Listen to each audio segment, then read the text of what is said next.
My first encounter with the snow leopard was in my imagination through a story told to me by a Nepalese man that I met while I was traveling with my partner some 40 years ago in Nepal. This is the story that he told me. One night, I was woken up by the commotion made by my chickens. I went to the window and looked out.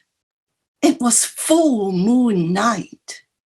What I saw, I can only describe as a snow leopard dancing. There it was, in the clear light of the moon, moving back and forth, lifting its paws, turning a little at times. Its clear shadow seemed to be dancing with it. I stood there, very still, entranced by this magical scene. Then suddenly I thought, it is after my chickens. I ran out with a large wooden stick and banged on the metal lid of my garbage bin. The snow leopard stopped its dancing. It stood there and looked at me. Then it turned and ran off. I stayed there in the silence of the night, and a wave of sadness moved through me. It was a terrible sense of loss.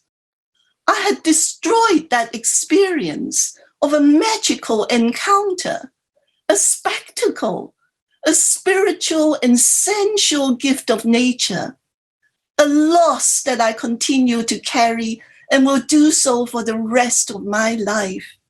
The dancing snow leopard, however, remains like a visiting spirit with me, blessing me by coming to me at times in dream, repeating its dance with its enchantment and its supreme beauty. But in daytime, when I remember, I'm always sad because of what I had done to cut short that moment of absolute wonder. Until he told me that story, I had not heard about or seen the image of a snow leopard. When I went home, I looked it up and saw a photo of this remarkably exquisite creature. Now I'm one of many that have adopted a snow leopard through a WWF scheme, and so play a small continuing role to support its continued existence. My hope is that I and many others, through our cohesive support, makes enough of a difference to the protection of this wonderful endangered animal. WWF, the Worldwide Fund for Nature, works with local people.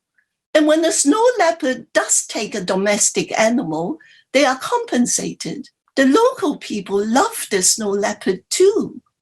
But as we all know, in so many places, we as humans are encroaching upon its wild territory.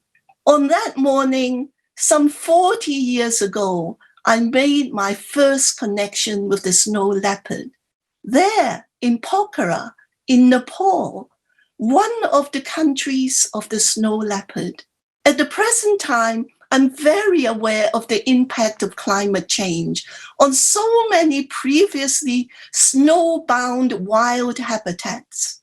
Besides supporting specific schemes for endangered species that promote sustainable livelihoods so that people and nature can live well together, we must all work together to address climate change and its effect on the future of all living things, including ourselves.